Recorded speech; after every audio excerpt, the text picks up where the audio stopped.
উপরে? আরো জোরে বলুন, কার উপরে? ইন্নাল্লাহা মা'আস সাবিরিন। আল্লাহ তাআলার উপরে ভরসা করে মুমিন যতই বিপদে পড়ুক না কেন আল্লাহর কদমে সেজদা দিয়া বলে, মালিক আপনি যদি আমাকে এই বিপদ থেকে উদ্ধার করেন, পৃথিবীর এমন কোনো ক্ষমতা নাই আমাকে বিপদে পতিত করবে, আর আপনি যদি আমাকে বিপদের মধ্যে ফালান, পৃথিবীর এমন কোনো শক্তি নাই আমাকে বাঁচাবে। ঠিক কিনা বলেন? সম্মানিত হাজিরিন, এই কারণে আল্লাহ কোরআনের মধ্যে বলছেন, ইয়া আইয়ুহাল্লাযীনা আমানু কু আনফুসাকুম ওয়া আহলিকুম নারা। তুমি নিজে জাহান্নামের আগুন থেকে বাঁচো, তোমার আহলকেও বাঁচাও।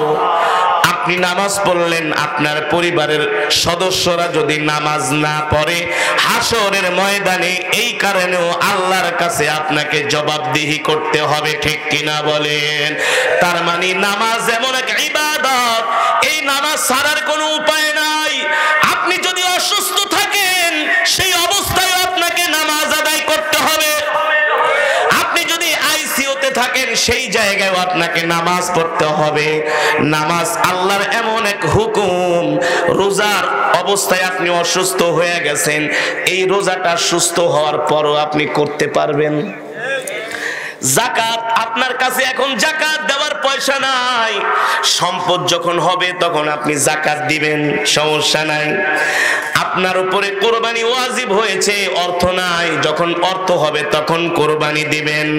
কিন্তু নামাজ ভাই এমন এক ইবাদত, এই নামাজ ছেড়ে দেওয়ার কোনো উপায় নাই, কোনো সুযোগ নাই। ঠিক কিনা বলেন? কোনো সুযোগ নাই। আপনি যদি নদীর মধ্যে ট্রলার ডুবে যায়, একটা কাঠ ধরে আছেন, এই সময়ে যদি আপনার মনে হয় নামাজের সময় হয়েছে, ওই সমুদ্রের মধ্যেও আপনাকে ইশারায় নামাজের নিয়ত করতে হবে। নামাজ ছাড়া যাবে না, নামাজ ছাড়া। আপনি বৈশা বৈশা নামাজ পড়তে পারেন না, আইসিইউতে শুয়ে আছেন, ইশারায়ও আপনাকে নামাজ পড়তে হবে। ওযু করতে পারেন না, পানি লাগাইলে কষ্ট, তায়াম্মুম করে আপনাকে নামাজ পড়তেই হবে এনি হাউ। সবচেয়ে দুঃখের বিষয় হলো মুসলমান সব কাজ করতে চায়, সব আমলে কিছু কিছু, কুরবানির সময় হাওলাত করে হইলো বড় একটা গরু আনে, আবার বলে হুজুর এই যে দেখেন মোবাইলের মধ্যে আপনার কেরাত, আগে গান শুনতাম এখন আর গান শুনি না, কোরআন তেলাওয়াত শুনি। মাশাআল্লাহ, বেশ ভালো কথা, কোরআন শোনো, আজকে একটু লম্বা কেরাত পড়েন, মাশাআল্লাহ পড়বো, তাহলে এদিকে আসো, ইশারের নামাজ পড়ছো? এই কথা বলার পরে মাথাটা নিচু করে রাখা, হুজুর প্যান্টটা নষ্ট। কি নষ্ট? তোদের প্যান্ট কি সারা জীবন নষ্টই থাকবে? এই সমস্ত বাটপারি কথাবার্তা চলবে না। নামাজ আল্লাহর হুকুম, নামাজ নামাজ আল্লাহর বিধান। ঠিক কিনা বলেন? সম্মানিত হাজিরিন, সেই সালাত নামাজ নিয়ে আপনি আপনাদের সামনে আলোচনা করব। তার আগে এতদিন আমরা ওয়াজ মাহফিলে, বক্তৃতার মঞ্চে আমরা এদেশের মুসলমান, সারা পৃথিবীর মুসলমানদেরকে একটা কথা আমরা বারবার বোঝানোর চেষ্টা করেছিলাম যে সারা পৃথিবীতে মুসলমানদের কয়টা রাষ্ট্র আছে জানেন? মাশাআল্লাহ, কয়টা? জোরে বলেন, জোরে বলেন। 57টি রাষ্ট্র আছে, 200 কোটির উপরে মুসলমান আছে। পৃথিবীর যত দামি সম্পদ, সব এই দামি সম্পদগুলো আল্লাহ তাআলা মুসলমানদের দেশে দান করেছেন। পৃথিবীর সবচেয়ে দামি সম্পদের নাম দেখি, বলতে পারেননি? তেল। দামি সম্পদের নাম, যেটাকে বলা হয় ব্ল্যাক গোল্ড। কি gold? Black gold. Black gold মানে কালো তেল, ওয়েল, ডিজেল, পেট্রোল। আমরা এতদিন ওলামায়ে কেরাম বলেছিলাম 57টি পৃথিবীতে মুসলিম রাষ্ট্র যদি এক কাতারে চলে আসে, 200 কোটি মুসলমান যদি এক কাতারে চলে আসে, পৃথিবীর পরাশক্তি আমেরিকা, রাশিয়া, জার্মান, ফ্রান্স মুসলমানের কাছে মাথা হবে? কথাটা বিশ্বাস হয় না? আমেরিকার সাথে রাশিয়ার এখন যুদ্ধ। আমেরিকার সাথে কি রাশিয়ার যুদ্ধ। রাশিয়ার আমেরিকার সবচেয়ে বেশি তেল সাপ্লাই কারক হচ্ছে রাশিয়া। কারা? রাশিয়া। আর আরেক দিক থেকে সবচেয়ে বেশি তেল পৃথিবীতে সাপ্লাই দেয় সেটা হচ্ছে মধ্যপ্রাচ্য, অর্থাৎ আরব আমিরাত, Saudi Arab, Qatar, Kuwait, Dubai, Bahrain, Iran, Iraq, এই সব তেলের উপরে ভাসতেছে। আলহামদুলিল্লাহ বলেন। এখন আমেরিকার সাথে রাশিয়ার যুদ্ধ অবস্থা।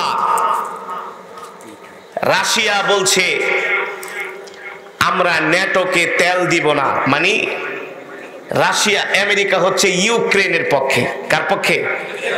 এই যুদ্ধটা মূলত আমেরিকায় লাগাই দিছে যে ইউক্রেন, আমরা তোমাদের পাশে আছি, তোমরা রাশিয়ার সাথে লড়াই করো, আমরা তোমাদেরকে সহযোগিতা করব। শেষ পর্যন্ত আমেরিকা পৃথিবীর যেখানেই গিয়েছে সেখানেই অশান্তি সৃষ্টি করেছে, সেখানেই মারামারি, দাঙ্গা হাঙ্গামা লাগিয়ে দিয়েছে। ঠিক কিনা বলেন? আফগানিস্তানকে তামায় পরিণত করে দিছে, ইরাককে মাটির সাথে মিশিয়ে দিয়েছে, সিরিয়ায় আজও পর্যন্ত মুসলমানের উপর হামলা হচ্ছে, সেই ফিলিস্তিনি আজও পর্যন্ত ইসরায়েল আমেরিকার মদদে এখনো মুসলমানদের উপর বোম্পিং করছে। ঠিক কিনা বলেন? আল্লাহর কি খেলা এবার দেখেন। যে ইউক্রেন আমেরিকার পক্ষ হয়ে আফগান, কাশ্মীর, ইরাকে এসে আমেরিকা যুদ্ধ করেছিল, ইউক্রেন ইরাকের রাজধানীতে যেমন ভাবে বোম্পিং করা হয়েছে, আফগানের রাজধানী কাবুলে যেমন করে বোম্পিং করা হচ্ছে, ফিলিস্তিনের রাজধানী গাজায় যেমন করে বোম্পিং করা হচ্ছে, ঠিক আলহামদুলিল্লাহ একইভাবে ইউক্রেনের রাজধানীতে বোম্পিং করে তাদের বিল্ডিং গুলো মাটির সাথে মিশিয়ে দিচ্ছে। খেলা কার? জোরে বলেন কার? আমেরিকা 20 বছর আফগানিস্তানে লড়াই করছে। কত বছর? শেষ পর্যন্ত মোল্লাদের কাছে আত্মসমর্পণ করে নাকে খত দিয়া আমেরিকাকে বিদায় নিতে হয়েছে। আমেরিকা পেরেছে, আফগানের মুসলমানের সাথে পারে নাই। আজকে আল্লাহ কৌশলে দেখেন সেই আমেরিকার মিত্র ইউক্রেনকে আল্লাহ শাস্তি দিচ্ছে। তো এখন আমেরিকা যেহেতু রাশিয়ার কাছে তেল পায় না, এখন তারা তেল পাবে কোথায়? এখন তারা সৌদি আর আরব আমিরাতের কাছে ধর্ণা দিছে যে আমাদেরকে তেল দাও। 2 দিন ধরে সৌদির বাদশাহ আমেরিকার প্রেসিডেন্টের ফোন ধরে না, আরব আমিরাতের বাদশাহ সৌদি আমেরিকার প্রধানমন্ত্রী প্রেসিডেন্ট জো বাইডেনের ফোন ধরে না। আজকের পত্রিকার রিপোর্ট। আমরা তো আগেই বলেছি সৌদি আরব যদি সারা পৃথিবীর মুসলমানদেরকে ডাকে এক কাতারে চলে আসে, আর যদি আমেরিকাকে বলে আমেরিকা, ইসরায়েল, তোমরা যদি একটা মুসলমানের দেশে হামলা করো, বোম্পিং করো, আমরা তোমাদের কাছে তেল বিক্রি করা বন্ধ করে দিব। দেখবেন সারা পৃথিবীর শক্তিগুলো তেলের জন্য মুসলমানের ধারে ধারে ভিক্ষুকের মতো ঘুরবে ঘুরবে। সেটাই প্রমাণিত হয়েছে। সেটাই কি প্রমাণিত। সম্মানিত হাজিরিন, আল্লাহ তাআলা আমাদেরকে পৃথিবীতে পাঠিয়েছেন আল্লাহর গোলামি করার জন্য। কার গোলামি? আরো জোরে বলুন, কার গোলামি? অথচ আমরা মুসলমান আল্লাহর গোলামি করি না, আমরা শয়তানের গোলামি করি। কার গোলামি? বলতে পারেন হুজুর কিভাবে আমরা শয়তানের গোলামি করলাম? আপনাদের কাছে আমার প্রশ্ন, আল্লাহ তাআলা 5 ওয়াক্ত নামাজ আমাদের উপরে ফরজ করেছেন। কি করেছেন? একটু আগে আমি আপনাদের সামনে যে কোরআনে কারীম থেকে তেলাওয়াত করলাম, আমি একটা আয়াত বারবার পড়েছি, একটা আয়াত আমি বারবার তেলাওয়াত করেছি। ওই আয়াতের মধ্যে আল্লাহ রাব্বুল আলামিন বলছেন ওয়া আকিমুস সালাহ, ওয়া আকিমুস সালাহ, তোমরা নামাজ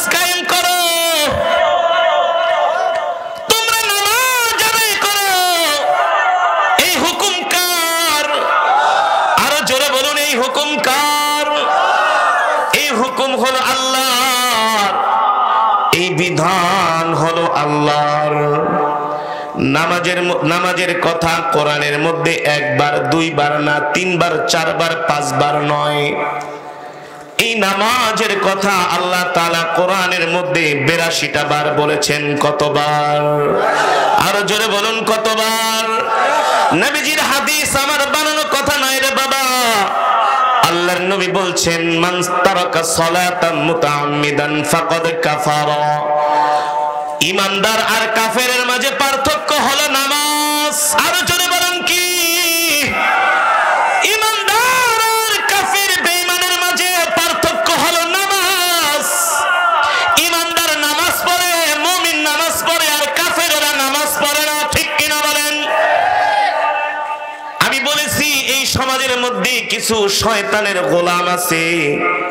কেমন করে তারা শয়তানের গোলামি করে? মসজিদের মিনার থেকে মুয়াজ্জিন আযান দেয়, হাইয়া আলাস সালাহ, হাইয়া আলাস সালাহ, নামাজের দিকে আসো। হাইয়া আলাল ফালাহ, কল্যাণের দিকে আসো। আল্লাহ তাআলা ডাকতেছেন, আস-সালাতু খায়রুম মিনান নাওম, ঘুম থেকে নামাজ উত্তম।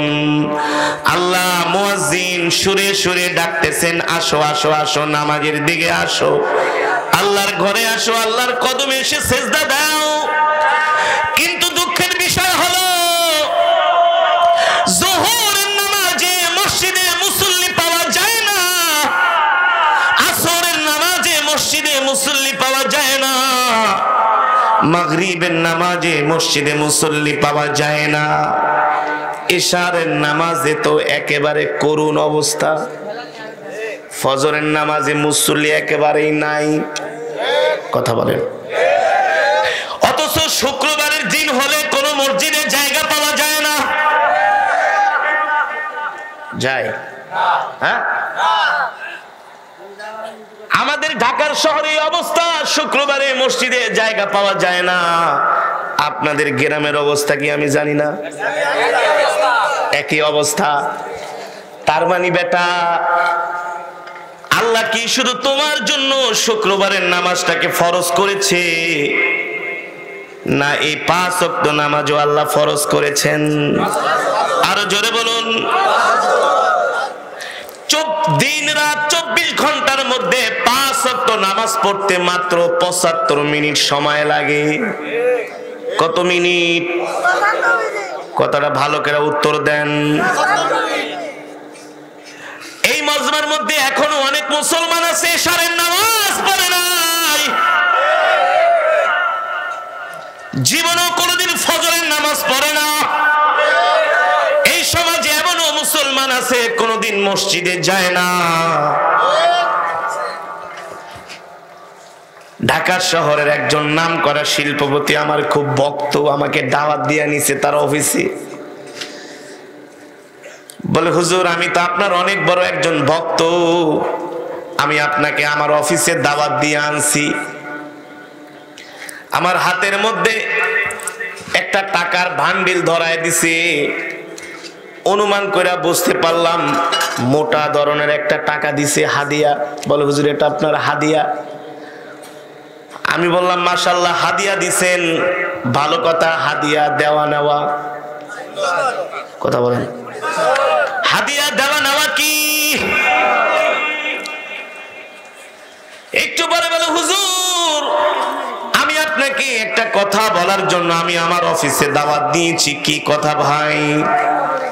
বলে, হুজুর আমি এত বড় ইন্ডাস্ট্রির মালিক, আমি অনেক বড় শিল্পপতি, ভিআইপি সিআইপি। আমি বলি, এটা আমি জানি, তারপরে কি বলবেন? বলেন, হুজুর নতুন করে আবার রাষ্ট্রের একটা দায়িত্ব পেয়েছি। আমি বলি, সেটাও জানি। হুজুর এত দায়িত্ব পালন করার পরে, এত কাজ কর্ম করার পরে হুজুর আমি তো নামাজ পড়ার সময় পাই না। নাউজুবিল্লাহ। তাহলে কি করতে চান? বলো, হুজুর আপনি আমাকে একটা ফতোয়া দেন, আমি যদি মসজিদ বানাই, এই বাংলাদেশে এমনও কোটিপতি আছে যাদের টাকা আছে, মসজিদ বানায় কিন্তু মসজিদে যায় নামাজ পড়ে না। আছে কি আছে না? টাকা আছে, টাকা দিয়ে মসজিদ বানাইছি, মসজিদে যায় নামাজ পড়ে না, মসজিদে পড়ে না, ঠিক মতো ঘরেও পড়ে না, ঠিক কিনা বলেন? বলে হুজুর আমি যদি বিশাল একটা মসজিদ বানাই, গরিবদেরকে দান করি, এতিমখানায় দান করি, অসহায়দের পাশে দাঁড়াই, যদি একটু নামাজ কম পড়ি, তাহলে আমার জন্য কোনো মাপ পাওয়ার কোনো সুযোগ আছে কিনা? আমি বললাম খোদার কসম করে বলি, আপনি একটা কেন 1 লক্ষ মসজিদও যদি বানান আর যদি নামাজ না পড়েন, এই মসজিদ বানায়া আপনার কোনো ফায়দা হবে না, আপনার কোনো উপকার হবে না, ঠিক কিনা বলি? আরে বেটা, আল্লাহ কি গরিব নাকি তুই আল্লাহকে মসজিদ বানায় খুশি করবি? কথা বলেন। আল্লাহ তো ধনী, আমার মুখের কথা নয়, কোরআনের কথা। আল্লাহ বলছেন আল্লাহুল গনি ওয়া আনতুমুল ফুকারা। আল্লাহু আকবার। আল্লাহুল গনি ওয়া আনতুমুল ফুকারা। আল্লাহ বলে আমি ধনী আর তোরা সব ফকির। আমরা কি? আমরা কি? আরে তুমি কত কোটি টাকার মালিক, কত হাজার কোটি টাকার মালিক, তুমি টাকা দিয়ে মসজিদ বানাইবা, নামাজ পড়বা না, এই সমস্ত বাটপারি হবে না। সমাজে আছে কি আছে না? আমি বললাম ভাইজান, আপনি যদি 5 ওয়াক্ত নামাজ ঠিক মতো আদায় না করেন, মসজিদ বানায় কোনো লাভ নাই। বলেন কি এত টাকা খরচ করলাম? আমি বলি কোনো লাভ নাই। আল্লাহ আপনাকে প্রথমত মসজিদ বানাইতে বলে নাই, আল্লাহ প্রথম বলেছে আপনাকে নামাজ পড়তে। আর রাসূলের হাদিস, আউয়ালু মা ইউহাসাবু বিহিল আবদু ইয়াউমাল কিয়ামাতিস সালাহ, কিয়ামতের দিন সর্বপ্রথম আল্লাহ নামাজের হিসাব নিবে। খুব মন খারাপ করলো, কারণ মন মতো তো আর ফতোয়া দিতে পারি নাই। খুব রাগ করলো, পেঁচিয়ে ঠেচিয়ে ফতোয়াটা তার পক্ষে নেওয়ার চেষ্টা করলো। আমি বললাম ভাইজান, আপনি রাগ করেন আর খুশি হন, আপনি যত টাকা মসজিদ মাদ্রাসায় এতিমখানায় দান করেন না কেন, আপনি যদি নামাজ না পড়েন, মক্কা শরীফের ইমামও যদি আপনার জন্য দোয়া করে, সেই দোয়া কবুল হবে না। হবে না, হবে না। নামাজ আল্লাহর এমন এক বিধান, এমন এক হুকুম, ঠিক কিনা বলেন? সাহাবায়ে কেরাম জিজ্ঞেস করলেন, ওগো আল্লাহর নবী, আমরা কিভাবে আল্লাহর নিকটবর্তী হব? আমরা কিভাবে আল্লাহ তাআলার একেবারে নিকটে চলে যাব? সরকারে দো আলম, ইমামুল আম্বিয়া, সাইয়্যিদুল মুরসালিন, খাতামুন নবিয়্যিন, নবিয়ে দো জাহান, নবিয়ে রাহমাত, রাহমাতুল লিল আলামিন বললেন, সাহাবীরা, আকরাবু মা ইয়াকুনুল আবদু মির রাব্বিহি ওয়া হুয়া সাজিদ। এ সাহাবীরা, বান্দা যখন আল্লাহর কদমে সিজদা দেয়, তখন বান্দার মাঝে আল্লাহর মাঝে কোনো পর্দা থাকে না। আল্লাহু আকবার। ও যুবক, তুমি যদি আল্লাহর নিকটবর্তী হতে চাও, নামাজের দিকে আসো, ঠিক কিনা বলেন? কোথায় আসো? এই বাংলাদেশের মেজরিটি পার্সেন্ট মানুষ নামাজ পড়ে না। বাংলাদেশের যারা রাজনীতি করে, মেজরিটি পার্সেন্ট মানুষ নামাজ পড়ে না। রাগ করতেছেন? কারণ উদাহরণ দিচ্ছি, এক্সাম্পল দিচ্ছি। সোহরাওয়ার্দী উদ্যানে যখন রাজনীতিবিদদের মিটিং হয়, হয় কি হয় না? এই ঝিনাইদহ জেলা শহরে, যশোর জেলা শহরে রাজনীতিবিদদের মিটিং হয়। আর ওই মিটিং এর মধ্যে মিনিমাম 90% থাকে হলো মুসলমান। আসরের নামাজের আজান দিয়েছে, কোন নামাজ? এই কথা বলেন আওয়াজ করে। ওই মিটিং এ তো আপনারাও থাকেন। আসরের নামাজের আজান দিয়েছে, হাইয়া আলাস সালাহ, নামাজের দিকে আসো। উচিত ছিল ওই সময় মিটিং টিটিং বন্ধ করে বলতে হবে 20 মিনিটের জন্য নামাজের বিরতি। এই একজন ইমাম সাহেব দাঁড়ায় যাও, নামাজের ইমামতি করবা, আমরা তার পিছনে নামাজ পড়ব, তারপরে আবার মিটিং শুরু হবে। দুর্ভাগ্যজনক হলেও সত্য, কোন জনসভার মধ্যে এভাবে নামাজের কাতার দিয়া নামাজ জামাতের সাথে আদায় করা হয় না। বানায়া বলছি, আল হক মুররুন, হক কথা তিতা। এখন উচিত কথা বললেই তো বলবেন হুজুর আপনি এমন কথা বলেন কেন? কেন বলবো না? এই কথা বলার দায়িত্ব দিয়ে আল্লাহ আমাকে দুনিয়াতে পাঠাইছে, ঠিক কিনা বলেন? হাসরের মাঠে আল্লাহ আমাকে জিজ্ঞেস করবে, কারি আসাদ তুমি কেরাত পয়রা স্টেজ গরম করছো, কিন্তু আমার বান্দারা ঠিক মতো 5 ওয়াক্ত নামাজ পড়ে নাই, তাদেরকে নামাজের জন্য তুমি কেন বলো নাই? তোমার বলার দ্বারা যদি আমার বান্দারা নামাজ পড়তো আজকে, তাহলে তাদের আমলের পাল্লা ভারী হয়ে যেত, ঠিক কিনা বলেন? এই মিয়া যে নামাজ পড়ে না ইসলামে তার কোনো অংশ নাই, কি নাই? যে নামাজ পড়ে না ইসলামে তার কোনো অংশ নাই। ও হলো গরু খাওয়া মুসলমান। কি খাওয়া মুসলমান? যে নামাজ পড়ে না ইসলামে তার কোনো অংশ নাই। সেলিম ভাই, শুধু সেলিম ভাই না, আরো যত ভাই আছেন এই মাহফিলে, নামাজ না পড়া যদি 100 বছর মাহফিল করেন, এই মাহফিলে কোনো লাভ হবে না, হবে না, হবে না। চ্যালেঞ্জ, আগে নামাজি হতে হবে। জোরে বলেন কি হতে হবে?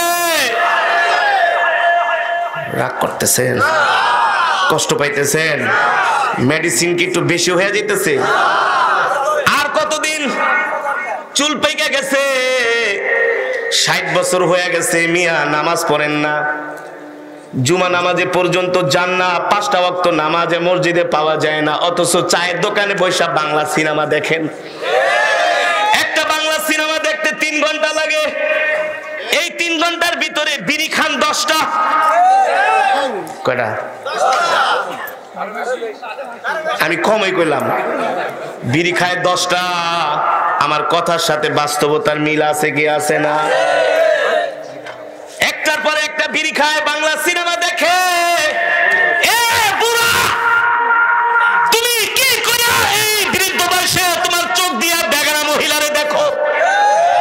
আরে তোমার জন্য তো আল্লাহ জান্নাতের মধ্যে হুর রেডি করে রাখছি। 1টা না, 2টা না, 3টা না, 4টা না, 5টা না, কয়টা? কয়টা বলেন হুজুর?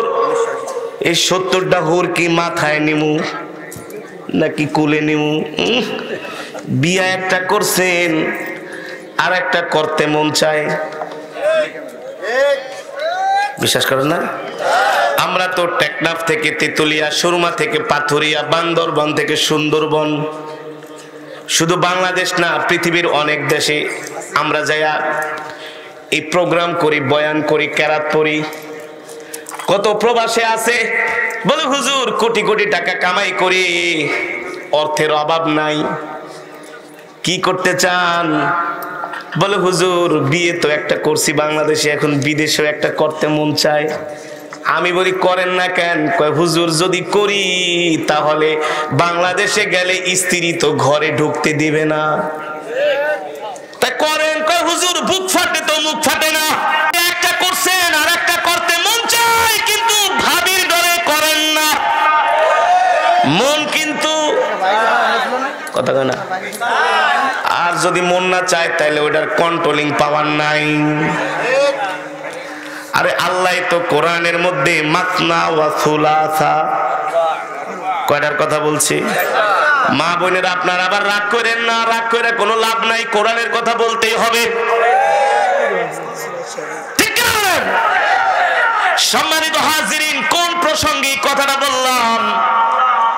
আপনার বয়স 50-60 বছর হয়ে গেছে, মসজিদের মিনার থেকে আজান দেয়, বেগানা মহিলারা টেলিভিশনের ভিতরে নাচে, সেই চায়ের দোকানে বসে আপনি বেগানা মহিলাদের নাচ দেখেন, অথচ আল্লাহ বলছে হাইয়া আলাস সালাহ, নামাজের দিকে আয়, হাইয়া আলাল ফালাহ, কল্যাণের দিকে আয়, আল্লাহু আকবার, আল্লাহু আকবার, আমি সবচেয়ে বড়, লা ইলাহা ইল্লাল্লাহ, আল্লাহ ছাড়া কোনো মাবুদ নাই। ঠিক কিনা বলেন? বাংলা সিনেমা দেখলেন 3 ঘন্টা লাগায়, অথচ নামাজ পড়তে লাগে মাত্র 10 থেকে 15 মিনিট। ঠিক কিনা বলেন? আমরা খেলায় খেলায় নামাজ ছেড়ে দিচ্ছি, অথচ আল্লাহর নবীর সাহাবীরা কেমন ছিলেন? ও যুবক, আল্লাহর নবীর পেয়ারা সাহাবী আব্দুর রহমান ইবনে আউফ রাদিয়াল্লাহু তাআলা আনহু যুদ্ধের ময়দানে কাফেরদের সাথে লড়াই করতেছেন। লড়াই, হঠাৎ করে একজন কাফের এসে আব্দুর রহমান ইবনে আউফের পেটের মধ্যে ছুরি দিয়ে আঘাত করলো। সাথে সাথে আব্দুর রহমান ইবনে আউফের পেট কেটে গেল। নারী বুড়িগুলো পেট দিয়ে বের হয়ে যাওয়ার উপক্রম হয়ে গেল। এই অবস্থায় মসজিদের মিনার থেকে আযান দিছে, আল্লাহু আকবার, আল্লাহু আকবার, আল্লাহু আকবার, আল্লাহু আকবার, আশহাদু আল্লা ইলাহা ইল্লাল্লাহ, আশহাদু আল্লা ইলাহা ইল্লাল্লাহ। মসজিদের মিনার থেকে আযান দিয়েছে। সাহাবী আব্দুর রহমান ইবনে আউফ রাদিয়াল্লাহু তাআলা আনহু আর দেরি করলেন না, ওই জিহাদের ময়দানে ওই অবস্থায় নামাজে দাঁড়ায় গেলেন। ইতিহাসের মধ্যে লেখে, সাহাবী যখন নামাজে দাঁড়ায় গেলেন, ওই যে পেট কেটে গেছে, ওই পেটের ওই জায়গা দিয়ে নারী ভুঁড়িগুলো বের হয়ে যাচ্ছে। এক হাত দিয়া সাহাবী পেটের নারী ভুঁড়িগুলো চাপ দিয়া রুকুতে দেয়, সিজদায় যায়। এই অবস্থায়ও সাহাবী আব্দুর রহমান ইবনে আউফ নামাজ ছেড়ে দেয় না। আর জোরে বলেন আল্লাহু আকবার। সম্মানিত হাজিরিন, বাগদাদের খলিফা মামুনুর রশিদ রাহমাতুল্লাহি আলাইহি, তিনি একদিন তার রাজ্য পরিদর্শন করার জন্য বের হলেন গভীর রাত্রিতে। কোন সময়? গভীর রাত্রিতে রাজ্য পরিদর্শন করার জন্য বের হলেন। আর খলিফার অভ্যাস ছিল কোনদিন রাত 2টার পরে ঘুমাইতেন না। রাত 2টার পরে তাহাজ্জুদের নামাজে দাঁড়ায় যাইতেন। খলিফা তার রাজ্য প্রদর্শন করে, রাজ্য দেখে দেখে ঘুরে ঘুরে বাগদাদে আসলেন। তাহাজ্জুদের নামাজের সময় হয়ে গেল। বাগদাদের মসজিদে ঢুকলেন নামাজ পড়ার জন্য। বাদশা ছিলেন ছদ্মবেশে। মসজিদের খাদেম বাদশাকে চিনতে পারলেন না। মসজিদের খাদেম এসে বলে, বুড়া তুমি কোত্থেকে এসছো?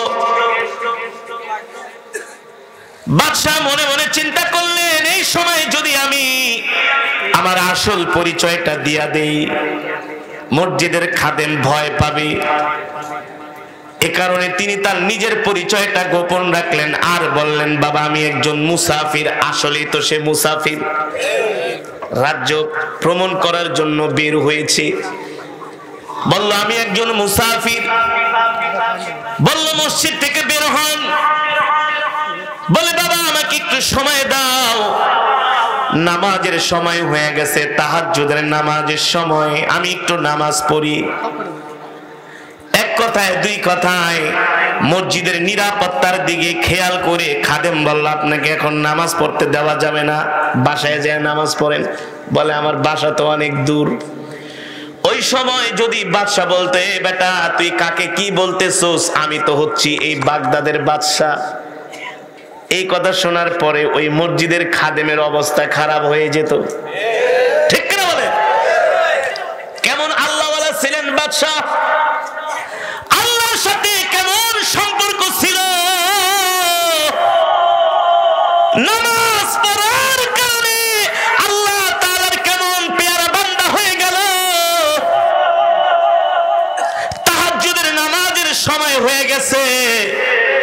বাড়িতে যেতে মন চায় না, মন চায় আগে রব্বে কারিমের কদমে সেজদা দেই।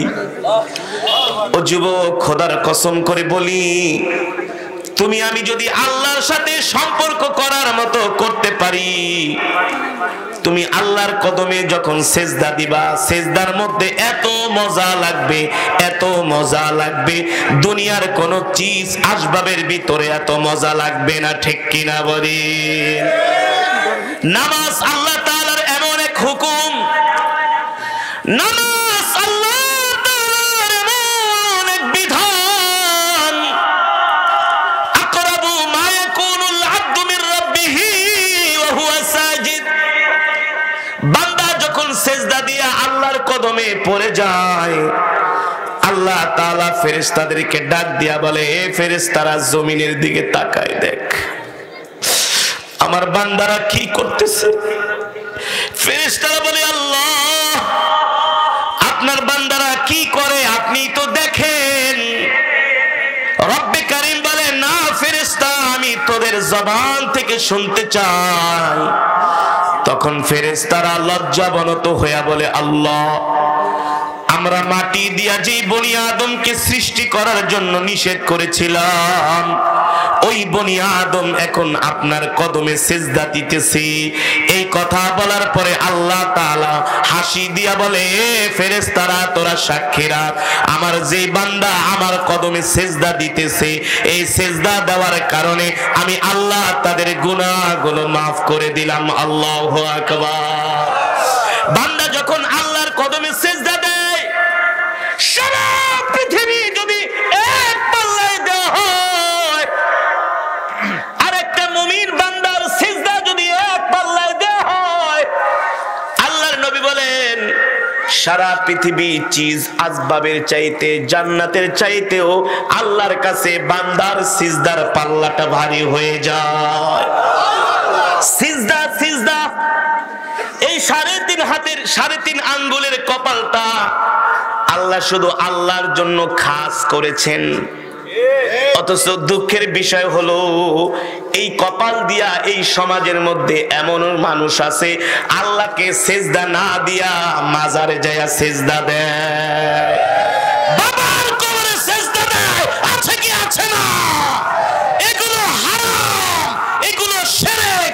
আল্লাহ ছাড়া কারো পায়ে সেজদা দেওয়া যাবে না, যাবে না। চ্যালেঞ্জ করলাম, ঠিক কিনা বলে? এই দেশে কিছু বন্ড পীর আছে, এগুলো হচ্ছে হারামজাদা। এগুলোর আমি কি বলি? এটি পীর জাদা না, এগুলো হারামজাদা। মহিলাদেরকে নিয়ে পায়ে সেজদা দেওয়ায়। এই 2 দিন আগে ফেসবুকে দেখলাম,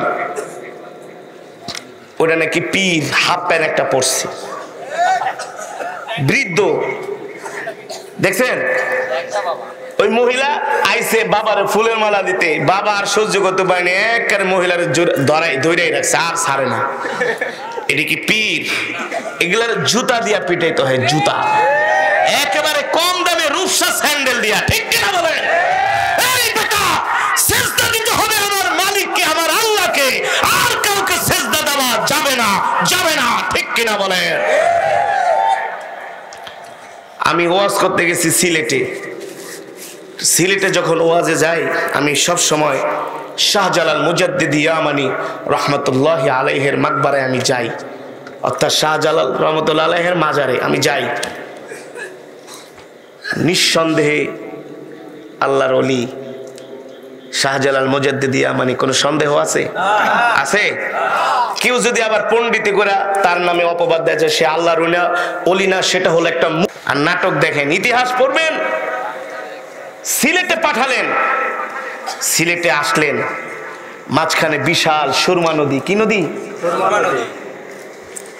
অত্যাচারী বাদশাহ গৌর গোবিন্দ শুনতে পারলো যে ইয়ামেন থেকে একজন সুফি দরবেশ আসছে, শাহজালাল, তার সাথে আরো কিছু সঙ্গী সাথী আছে। সে আইসা গৌর গোবিন্দকে সাইজ করবে। কি করবে? সাইজ করবে। এই ভয়ে গৌর গোবিন্দ কি করলো, ওই সুরমা নদীতে যত নৌকা টলার ছিল, সব নৌকার টলার গুলো একেবারে নদী খালি করে ফেললো। কি করে ফেললো? যাতে আসতে না পারে? একটু জবাব দিন। কি করে ফেললো? খালি করে ফেললো। এখন নদীর পারে আইসা দেখে নৌকা নাই, ট্রলার নাই, স্টিমার নাই, কলার ভেড়া নাই, কিভাবে পার হবে? কিন্তু শাহজালাল মুজাদ্দিদি ইয়ামানি তার সাথে তো আল্লাহ তাআলার সম্পর্ক ছিল। সে তার খাদেমকে বলতেছে, এই 1 লোটা পানি আনো। কি আনো? 1 লোটা পানি দেয়া হলো। সুন্দর করে মিসওয়াক করে মুসাল্লা নিয়া নামাজে দাঁড়ায় গেল। কারণ আল্লাহ কোরআনে বলছেন, ইয়া আইয়ুহাল্লাযীনা আমানুস্তাঈনু বিস-সাবরি ওয়াস-সালাহ ইন্নাল্লাহা মা'আস-সাবিরিন। নবী দুনিয়ার মানুষদেরকে বলে দেন, তাদের যা কিছু দরকার সব কিছু তারা নামাজের মাধ্যমে আমার কাছে চাইবে। কার মাধ্যমে? কিসের মাধ্যমে চাইবে? কার কাছে? আরো যারা বলেন কার কাছে? আল্লাহ বলে, নবী আমার কাছে চাইতে বলেন, আমি আল্লাহ সব দিব। ওয়াদা করেছেন কি? আল্লাহ বলছে, বান্দা আমার কাছে নামাজের মাধ্যমে চাও। এখন আমরা নামাজ তো পড়ি না, নামাজ না পড়ে শুধু মানুষের কাছে চাই। আরে তুমি নামাজের মতো নামাজ পড়ো, নামাজি হও, 5 ওয়াক্ত নামাজি। দেখবা কোনো বিপদ আসার আগে তুমি সংকেত পাবা। কি আসার আগে? সংকেত পাবা। যখন আল্লাহ তাআলার সাথে নামাজের মাধ্যমে তোমার সম্পর্ক হয়ে যাবে, তখন তোমার জান মাল সবকিছুর দায়িত্ব আল্লাহ তার নিজ কুদরতে হাতে নিয়ে নিবে। ফাল্লাহু খায়রুন হাফিজা ওয়া হুয়া আরহামুর রাহিমিন। আল্লাহই হচ্ছেন উত্তম নিরাপত্তা দানকারী। ঠিক কি না বলেন? শাহজালাল মুজাদ্দিদি ইয়ামানি নামাজে দাঁড়ায় গেলেন। এ যুবক, তোমাদেরকে কোনো কল্প কাহিনী শোনাচ্ছি না রে ভাই, বানায়া কোনো গল্প কোনো ঘটনা শোনাচ্ছি না। ইতিহাস লেখে শাহজালাল মুজাদ্দিদি ইয়ামানি রাহমাতুল্লাহি আলাইহি 2 রাকাত নামাজ পড়ে সিজদায় চলে গেলেন। আল্লাহর দরবারে সিজদা দিয়ে কান্নাকাটি করছেন, বলেন, মালিক আমি আপনার দ্বীন বিজয় করার জন্য এসেছি। আল্লাহ সামনে বিশাল সুরমা নদী, আমি এই নদী পার হব কিভাবে? নৌকাও নাই, স্টিমারও নাই, ট্রলারও নাই, পার হওয়ার জন্য কোনো ব্যবস্থা দেখছি না। কিন্তু আল্লাহ আপনার প্রতি আমার আস্থা বিশ্বাস হলো, আপনি যদি চান এই সুরমা নদী নৌকা ট্রলার ছাড়াও পার কইরা দিতে পারেন। কেমন ঈমান ছিল আল্লাহ তাআলার প্রতি! শাহজালাল মুজাদ্দিদি ইয়ামানির কানের মধ্যে ইলহামি আওয়াজ আসলো, শাহজালাল তুমি তোমার জায়নামাজটা নদীর মধ্যে বিছায় দাও। শাহজালাল মুজাদ্দিদি ইয়ামানি তার জায়নামাজটাকে নদীর মধ্যে বিছায় দিলেন। ওই জায়নামাজকে আল্লাহ নৌকা বানায়া সুরমা নদী পার করে দিলেন। আর জোরে বলেন আল্লাহু আকবার। ঠিক আল্লাহ নবীর দরবারে একজন সাহাবী আসছে, ওগো নবীজি আমার ঘরের মধ্যে খাবার নাই। পয়গম্বর বলল, যাও নামাজ পড়ো। আবার পরের দিন আসছে, ওগো নবী ঘরের মধ্যে তো খাবার দেখছি না। আসে নাই বলে আবার নামাজ পড়ো। তৃতীয় দিন আবার আসলো, এসে বলল, গো আল্লাহর নবী সালাসা মাররা। তৃতীয়বার আবার এসে বলল, গো নবীজি ঘরের মধ্যে খাবার নাই, খাবার তো আসছে না। নবীজি বললেন, ধৈর্য হারা হয়ো না, ইন্নাল্লাহা মা'আস সাবিরিন। আল্লাহ তাআলা ধৈর্যশীলদের সাথে থাকেন। ও সাহাবী যাও যাও উত্তম ভাবে নামাজ আদায় করো। ঠিক সাহাবী তৃতীয় দিন যে আবার ধৈর্যের সাথে নামাজ আদায় করলেন, আল্লাহ তাআলা ফেরেশতাদের মাধ্যমে ওই সাহাবীদের ঘরে খাবার পৌঁছে দিলেন। আল্লাহু আকবার। আল্লাহ পারে কি পারে না? জোরে বলেন, পারে কি পারে না? ও মুসলমান, আমার নবী বদরের যুদ্ধ করার জন্য বদরের প্রান্তরে গেলেন। কাফেরের সংখ্যা হলো 1000 আর মুসলমানের সংখ্যা মাত্র 300। কতজন? আপনাদের কাছে আমার প্রশ্ন, কোনদিন 313 জন 1000-এর সাথে লড়াই করে জিতা সম্ভব? সম্ভব? আল্লাহর নবী ওই সময় কি করলেন? সাহাবীকে বললেন, সাহাবী আতিনি, আমার জন্য 1 লোটা পানি নিয়ে আসো। আতিনিল মা, 1 লোটা পানি নিয়ে আসা হলো। নবীজি সুন্দর করে ওযু করলেন, তারপরে বললেন, আমাকে নামাজের মুসল্লাটা দাও। নামাজের মুসল্লা দেওয়া হলো। ওই বদরের প্রান্তরেও নবীজি মুসল্লার মধ্যে নামাজে দাঁড়ায় গেলেন। 2 রাকাত নামাজ পড়লেন। নামাজ শেষ করে আল্লাহর কদমে সেজদা দিলেন আর বললেন, মালিক, মাত্র 313 জন দুর্বল সাহাবী নিয়ে আমি 1000 কাফেরের বিরুদ্ধে লড়াই করার জন্য এসেছি। আল্লাহ, আপনি যদি আমাকে সাহায্য না করেন এই লড়াইয়ে জিতা কোনোদিন সম্ভব নয়। আল্লাহর পয়গম্বর সেজদা দিয়া আল্লাহর কাছে সাহায্য চাইলেন নামাজের মাধ্যমে। আল্লাহ জিব্রাইলকে পাঠিয়ে দিলেন, ও জিব্রাইল, যাও যাও যাও, আমার বন্ধু নামাজের মাধ্যমে আমার কাছে সাহায্য চেয়েছে, আমি আল্লাহ আমার বন্ধুকে ফিরাইয়া দিব না। বালা ইন তাসবিরু ওয়া তাত্তাকু ওয়া ইয়াতুকুম মিন ফাওরিহিম হাযা ইউমদিদকুম রাব্বুকুম বিখামসাতি আলাফিম মিনাল মালাইকাতি মুসাওয়িমিন। জিবরাইল এসে বললেন, ওগো নবী, সেজদা উঠান, মাথা উঠান, আল্লাহ তাআলা আপনার জন্য সুসংবাদ পাঠিয়েছেন। ভাই জিবরাইল, আল্লাহ আমার জন্য কি সুসংবাদ পাঠিয়েছেন? ওগো রাহমাতুল লিল আলামিন, আপনি নামাজের মাধ্যমে আল্লাহর কাছে সাহায্য প্রার্থনা করেছেন, আল্লাহ তাআলা আপনাকে সুসংবাদ দিয়েছেন। এই বদরের যুদ্ধে আপনাকে বিজয় দেওয়ার জন্য আল্লাহ আসমান থেকে আপনাকে 5000 ফেরেশতা দিয়ে সাহায্য করবে। কয় হাজার? এই জায়গায় আমার নবী নামাজের মাধ্যমে আল্লাহর কাছে সাহায্য চেয়েছেন, ঠিক কিনা বলেন? কিসের মাধ্যমে? আমরাও যখন কোনো বিপদ আপদ বালা মুসিবতে পড়ে যাব, সর্বপ্রথম আমরা নামাজ আদায় করব, পেরেশান হব না। যত বড় বিপদের কথা শোনেন না কেন, মন ঘাবড়াবেন না, হতাশ হবেন না। রাজি আছেন? কথা বলেন না, রাজি আছেন? এখন তো মানুষ বিপদের কথা শুনলে শুরু করে, ওরে বাবারে, ওরে মারে, গেছে গা, খায়া গেছে, লয়ে গেছে। মা বোনরা আরো বেশি হতাশ হয়ে যায়। কি হয়ে যায়? কিন্তু যারা মুমিন তারা হতাশ হয় না, তারা ভরসা করে কার উপরে? আরো জোরে বলুন, কার উপরে? ইন্নাল্লাহা মা'আস সাবিরিন। আল্লাহ তাআলার উপরে ভরসা করে মুমিন যতই বিপদে পড়ুক না কেন, আল্লাহর কদমে সেজদা দিয়া বলে, মালিক, আপনি যদি আমাকে এই বিপদ থেকে উদ্ধার করেন, পৃথিবীর এমন কোনো ক্ষমতা নাই আমাকে বিপদে পতিত করবে। আর আপনি যদি আমাকে বিপদের মধ্যে ফালান, পৃথিবীর এমন কোনো শক্তি নাই আমাকে বাঁচাবে, ঠিক কিনা বলেন? সম্মানিত হাজিরিন, এই কারণে আল্লাহ কোরআনের মধ্যে বলছেন, ইয়া আইয়ুহাল্লাযীনা আমানু কু আনফুসাকুম ওয়া আহলিকুম নারা, তুমি নিজে জাহান্নামের আগুন থেকে বাঁচো, তোমার আহলকেও বাঁচাও। আপনি নামাজ পড়লেন, আপনার পরিবারের সদস্যরা যদি নামাজ না পড়ে, হাসরের ময়দানে এই কারণেও আল্লাহর কাছে আপনাকে জবাবদিহি করতে হবে, ঠিক কিনা বলেন? তার মানে নামাজ এমন এক ইবাদত, এই নামাজ ছাড়ার কোনো উপায় নাই।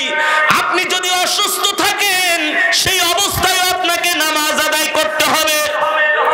আপনি যদি আইসিইউতে থাকেন, সেই জায়গায় আপনাকে নামাজ পড়তে হবে। নামাজ আল্লাহর এমন এক হুকুম, রোজার অবস্থায় আপনি অসুস্থ হয়ে গেছেন, এই রোজাটা সুস্থ হওয়ার পরও আপনি করতে পারবেন। যাকাত, আপনার কাছে এখন যাকাত দেওয়ার পয়সা নাই, সম্পদ যখন হবে তখন আপনি যাকাত দিবেন, সমস্যা নাই। আপনার উপরে কোরবানি ওয়াজিব হয়েছে, অর্থ নাই, যখন অর্থ হবে তখন কোরবানি দিবেন। কিন্তু নামাজ ভাই এমন এক ইবাদত, এই নামাজ ছেড়ে দেওয়ার কোনো উপায় নাই, কোনো সুযোগ নাই, ঠিক কিনা বলেন? কোনো সুযোগ নাই। আপনি যদি নদীর মধ্যে ট্রলার ডুবে যায়, একটা কাঠ ধরে আছেন, এই সময়ে যদি আপনার মনে হয় নামাজের সময় হয়েছে, ওই সমুদ্রের মধ্যেও আপনাকে ইশারায় নামাজের নিয়ত করতে হবে। নামাজ ছাড়া যাবে না, নামাজ ছাড়া। আপনি বৈশা বৈশা নামাজ পড়তে পারেন না, আইসিইউতে শুয়ে আছেন, ইশারায়ও আপনাকে নামাজ পড়তে হবে। ওযু করতে পারেন না, পানি লাগাইলে কষ্ট, তায়াম্মুম করে আপনাকে নামাজ পড়তেই হবে এনি হাউ। সবচেয়ে দুঃখের বিষয় হলো মুসলমান সব কাজ করতে চায়, সব আমলে কিছু কিছু, কোরবানির সময় হাওলাত করে হইলো বড় একটা গরু আনে, গোস্ত খাওয়া যাবে, রোজা রাখে না, ইফতারিটা ঠিকই করে, কথা বলেন, তারপরও কষ্ট মষ্ট করে 30টার জায়গায় 10টা রোজা রাখে, সব বিধিবিধানগুলো মোটামুটি মানতে ইচ্ছুক, কিন্তু নামাজ পড়তে চায় না। নামাজ পড়তে চায় না মানে নামাজই হলো আল্লাহ তাআলার কাছে সবচেয়ে পছন্দনীয় ইবাদত, এইটাই করতে চায় না। ইন্তেকালের পরে সর্বপ্রথম দেখা হবে আমলনামার ভিতরে, কয়টা মসজিদ বানাইছো, কয়টা মাদ্রাসা করছো, কয়টা গরু কোরবানি দিছো, কত কোটি টাকা যাকাত দিছো, এগুলো দেখা হবে। আগেই নামাজ, মাশাআল্লাহ, আগেই কি, আরো জোরে বলুন, আগেই কি, আগেই দেখা হবে নামাজ। তো আমরা আজকের মাহফিল থেকে ওয়াদা করব, আজকের পর থেকে আর কোনোদিন নামাজ ছেড়ে দিব না। কে কে রাজি আছেন হাত উঠান, হাত সোজা করেন, সোজা করেন, সোজা করেন, সোজা করেন, এই হাত সোজা করেন, হাতগুলো লাড়ান, বলেন আল্লাহ আল্লাহ, ওয়াদা করলাম আজ থেকে নামাজ ছেড়ে দিব না। জোরে বলেন, নামাজ ছেড়ে দিব না, নামাজ ছেড়ে দিব না। আল্লাহ আমাদের কবুল করেন। নামাজ পড়বেন তো পড়বেন তো, নিজে নামাজ পড়বেন, ঘরে যায় স্ত্রীকে বলবেন নামাজ পড়ার জন্য। সন্তানরা যদি নামাজ না পড়ে বাজার করা বন্ধ করে দিবেন। কি করা? এতে গুনাহ হবে না, বাজার বন্ধ করে দিবেন। ঘরে যদি নামাজ না চলে বাজারও চলবে না। আগে নামাজ, আগে কি, আগে কি, ঘরের ভিতরে ফরমান জারি করবেন, আইন করবেন, আইন। নামাজ পড়বি না, ঘরে কোনো কিছুই চলবে না। সন্তানকে কলেজে যাওয়ার জন্য বলা হয়, স্কুলে ভার্সিটিতে যাওয়ার জন্য, চাকরির জন্য উঠায় দেন, কোনোদিন নামাজের জন্য ডাক দিলেন না। এই মা বোনেরা, আপনি স্ত্রী, আপনি যদি আপনার স্বামীকে নামাজের জন্য তাকিদ না দেন, আপনাকেও গুনাহগার হতে হবে। আপনি আপনার স্বামীকে গুনার কাজের জন্য উদ্বুদ্ধ করেন, দাড়ি কাটো, চলো সিনেমা দেখতে যাই, পার্কে ঘুরতে যাই, এই গায়ে হলুদ আছে একটা শাড়ি কিনে আনো, একটু লিপস্টিক টিপস্টিক লাগে, একটু ঘুরে আহি, সব কাজে উৎসাহিত করতে পারেন। নামাজ পড়ার বেলায় ঠন ঠনা ঠন, কোনো লাভ নাই, শাস্তি পেতে হবে, ঠিক কিনা বলেন? এ কারণে সম্মানিত হাজিরিন, আজকের পর থেকে অত্র এলাকার মসজিদে মুসল্লির সংখ্যা বাড়বে তো? কথা বলে, বাড়বে তো? আল্লাহ সকলকে তৌফিক দান করুন, আল্লাহ সকলকে কবুল করুন। হাদিস শরীফের ভিতরে নবীজি বলছেন, কেউ যদি নামাজ না পড়ে, সে যদি কোনো দান সদকাও করে, তারও কোনো প্রতিদান আল্লাহ কি গরিব? আল্লাহর কি দরকার আছে? আল্লাহর ঘরে তোমার দান করার দরকার নাই, তুমি আগে নামাজি হও, আগে নামাজ পড়ো, ঠিক কিনা বলেন? যার নামাজ ঠিক, যে নামাজ চোর, সে সবচেয়ে বড় চোর। কোন চেয়ারম্যান, কোন এমপি, কোন মন্ত্রী যদি বলে আমি নামাজ পড়ি না কিন্তু জনগণের অধিকার ঠিকই আদায় করি, এটা একটা ডাহা মিথ্যা কথা। যার কাছে নামাজ নাই তার কাছে আমানতদারি নাই, ঠিক কিনা বলেন? ইন্নাস সালাতা তানহা আনিল ফাহশাই ওয়াল মুনকার বলেছেন কে? আল্লাহ। নামাজ এমন এক ইবাদত, নামাজ পড়ে আল্লাহ সমস্ত গুনাহ থেকে, অশ্লীলতা থেকে, ফাহেসা কাজ থেকে আল্লাহ আমাদেরকে বাঁচিয়ে রাখবে, ঠিক কিনা বলেন?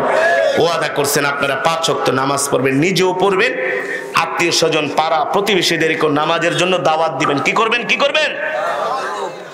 কিছু মানুষ আছে দেখবেন নামাজ পড়ে না জীবনও, যদি বলি ভাই চলেন নামাজে, কয় মিয়া নামাজ না পড়লে কি হয়েছে, আমার ইমান মজবুত আছে। বলে কি বলে না? এটা নাম্বার ওয়ান একটা চিটার, ধোঁকাবাজ, প্রতারক। যার কাছে নামাজ নাই ওর আবার ইমান হাই করতে বেটা। এই সমস্ত ধোঁকাবাজি দুনিয়াতে চলে, চোখ দুইটা বন্ধ হলে সব ধোঁকাবাজি বন্ধ হয়ে যাবে, ঠিক কিনা বলেন? আল্লাহ তাআলা আমাদের সকলকে আল্লাহর হুকুম, আল্লাহর বিধান, 5 ওয়াক্ত নামাজ জামাতের সাথে আদায় করার তৌফিক দান করুন, বলি আমিন। আল্লাহ আমাদের জন্য সহজ করে দিন, বলি আমিন। এই মাহফিলকে আল্লাহ তাআলা কিয়ামত পর্যন্ত কবুল করুন, বলি আমিন। আমার প্রিয় ভাই সেলিম ভাই অল্প সময়ে, স্বল্প সময়ে এই মাহফিলটার আয়োজন করেছেন। আপনারা খুশি নাকি বেজার? একেবারে মাত্র 1 সপ্তাহে, বিরল একটা ঘটনা। 1 সপ্তাহে একটা মাহফিল অ্যারেঞ্জ করা অনেক বড় কঠিন। অনেক উদার মনের মানুষ, ভালো মানুষ এই মাহফিলটা যাতে আগামী বছর আবার করে, আপনারা তাকে সর্বাত্মক সহযোগিতা করবেন নাকি পিছন দিক দিয়ে বাস দিবেন? হ্যাঁ, দিনের কাজে শত্রুর অভাব নাই। এখানে না নাচ গান করেন, দেখবেন কেউ বাধা দিবে না। কপাল পরা মুসলমান, বিরোধিতা করার জায়গা পেলে না। আমরা যে দলের যে মতের হই না কেন, ধর্মীয় বিষয় নিয়ে আমাদের মাঝে কোনো ডিভাইডেড থাকা উচিত নয়, কোনো দ্বন্দ্ব থাকা উচিত নয়, ঠিক কিনা বলেন? তাহলে আগামী বছরের মাহফিল আবার সুন্দর করে আয়োজন করবেন তো ইনশাআল্লাহ? সেলিম ভাইকে সহযোগিতা করবেন তো ইনশাআল্লাহ? আওয়াজ নাই, আরো জোরে, আরো জোরে, আরো জোরে। আল্লাহ কবুল করুন, বলি আমিন। মা বোনরা, আপনারাও আগামী বছরের মাহফিলে অংশগ্রহণ করবেন, সহযোগিতা করবেন। এলাকার যুব সমাজ অনেক কষ্ট করেছেন। যুবক ভাইদের প্রতি আমার উদাত্ত আহ্বান, আগে আমাদেরকে নামাজি হতে হবে। নামাজ, নামাজ, সালাত, সালাত। নবীজি ইন্তেকালের সময় শুধু নামাজ নামাজ বলেছে, ঠিক কিনা বলেন? আল্লাহ তাআলা আমাদের সকলকে নামাজি হবার 5 ওয়াক্ত নামাজ পড়ে যেন আল্লাহর সন্তুষ্টি অর্জন করতে পারি। আল্লাহ তাআলা আমাদের সকলকে কবুল করুন। দুরূদ শরীফ পড়ি। আল্লাহুম্মা সাল্লি আলা মুহাম্মাদ ওয়া আলা আলি মুহাম্মাদ কামা সাল্লাইতা আলা ইব্রাহিম ওয়া আলা আলি ইব্রাহিম ইন্নাকা হামিদুম মাজিদ। আল্লাহুম্মা বারিক আলা মুহাম্মাদ ওয়া আলা আলি মুহাম্মাদ كما باركت على إبراهيم وعلى آل إبراهيم إنك حميد مجيد. اللهم آمين. ربنا ظلمنا أنفسنا وإن لم تغفر لنا وترحمنا لنكونن من الخاسرين. ربنا آتنا في الدنيا حسنة وفي الآخرة حسنة وقنا عذاب النار. رب العالمين, আমরা নাফরমান, আপনি রহমান। আয় মালিক, মেহেরবানি করে গুনার বোঝা মাথায় নিয়ে ভিক্ষুকের মতো 2খানা হাত উঠিয়েছি। মেহেরবানি করে তামাম জিন্দেগির গুনাহ খাতাগুলো মাফ করে দেন। আয় আল্লাহ, গুনাহে কবিরা, সগীরা, শিরক, বেদাত, জানা অজানা, ইচ্ছায় অনিচ্ছায় যত গুনাহ করেছি সব গুনাহগুলো মাফ করে দেন। মেহেরবানি করে আল্লাহ আজকের এই মাহফিলকে কবুল করে নেন, এই মাজমাকে কবুল করে নেন। আল্লাহ এই মাহফিল, এই মাজমায় আল্লাহ যারা 1 টাকা থেকে 1000 টাকা দান করেছেন সকলের দানকে কবুল করে নেন। আল্লাহ যারা মাহফিলের আয়োজন করেছেন আল্লাহ তাদেরকে কবুল করে নেন। আয় আল্লাহ, সেলিম ভাই সহ তার ভাই বেরাদার, আত্মীয় স্বজন, অত্র এলাকার যুব সমাজ, আল্লাহ 2 গ্রামের যুব সমাজ, আমি অনেকের নাম জানি না, আল্লাহ আপনি তো জানেন। আপনার যে পেয়ারা বান্দারা, যুবকরা মিলে এই মাহফিলের আয়োজন করেছে, আল্লাহ প্রিয় যুবক ভাইদেরকে মাফ করে দেন। যুবক ভাইদের তামাম জিন্দেগির গুনাহগুলো মাফ করে দেন। আল্লাহ যুবক ভাইদের জান মাল আপনার হাতে সুপর্দ করলাম। প্রত্যেকটা যুবককে আল্লাহ আপনি ঈমানওয়ালা দ্বীনওয়ালা বানায় দেন। প্রত্যেকটা যুবকের জন্য আল্লাহ হালাল রিজিকের ব্যবস্থা করে দেন। প্রত্যেকটা যুবককে আল্লাহ সুন্দর চাকরির ব্যবস্থা করে দেন। মাওলানা কারীম মেহেরবানি করে আল্লাহ এই মাহফিলে আপনার অনেক পেয়ারা বান্দারা দূর দূরান্ত থেকে এসেছে, কাউকে খালি হাতে ফিরাইয়া দিয়েন না। মেহেরবানি করে আপনি সকলকে মাফ করে দেন, সকলের মনের নেক আশাগুলো পূর্ণ করে দেন, সকলের মনের নেক মাকাসুদগুলো পূর্ণ করে দেন। মেহেরবানি করে আল্লাহ জনম দুঃখিনী আব্বা জান আম্মা জানের কবরে আযাব মাফ করে দেন। আব্বা আম্মার কবরকে জান্নাতের বাগান বানায় দেন। দাদা দাদি নানা নানি আত্মীয় স্বজন পাড়া প্রতিবেশীদেরকে আল্লাহ মাফ করে দেন। মেহেরবানি করে আল্লাহ আমাদের সাথে অনেক মা বোনেরা হাত উঠিয়েছে, মা বোনদেরকেও মাফ করে দেন। এই মাহফিল কুশিলা করে অত্র এলাকার প্রতিটা ঘরের মধ্যে রহমত বরকত নাজিল করে দেন। আয় আল্লাহ অত্র এলাকার গোরস্থানে যত মুর্দিগান শুয়ে আছে সকল মুর্দেগানের কবরে আযাব মাফ করে দেন। সকল মুর্দেগানের কবরকে জান্নাতের বাগান বানায় দেন। মেহেরবানি করে জনম দুঃখিনী আব্বা জান আম্মা জানের কবরে আযাব মাফ করে দেন। আয় আল্লাহ আমার এক ভাই তার সন্তান চেয়ে তিনি দোয়া চেয়েছেন, আল্লাহ একটা পুত্র সন্তান দান করে দেন। আল্লাহ একটা পুত্র সন্তান নেককার সন্তান দান করে দেন। মেহেরবানি করে আল্লাহ যারা অসুস্থ আপনি সবাইকে পরিপূর্ণ শেফায়ে আজিলা কামিলা দায়মা নসিব করে দেন। রব্বির হামহুমা কামা রব্বায়ানি সগীরা, রব্বির হামহুমা কামা রব্বায়ানি সগীরা। মাওলা রে পাঁচ ওয়াক্ত নামাজ যেন জামাতের সাথে সঠিক টাইমে আদায় করতে পারি আল্লাহ তৌফিক দিয়ে দেন। আল্লাহ পাঁচ ওয়াক্ত নামাজ আদায় করা আমাদের জন্য সহজ করে দেন। আপনার পেয়ারা বান্দা হিসাবে আমাদেরকে কবুল কইরা নেন। মাওলা রে জানি না কোন দিন মৃত্যুর পরওয়ানা জারি হয়ে যায়, কোন দিন আজরাইল আমাদের সামনে এসে হাজির হয়। সেই কঠিন মুসিবতের সময়, কঠিন বিপদের সময় আমাদের জবানে জারি করে দিন কালিমায়ে তাইয়্যিবা লা ইলাহা ইল্লাল্লাহু মুহাম্মাদুর রাসূলুল্লাহ।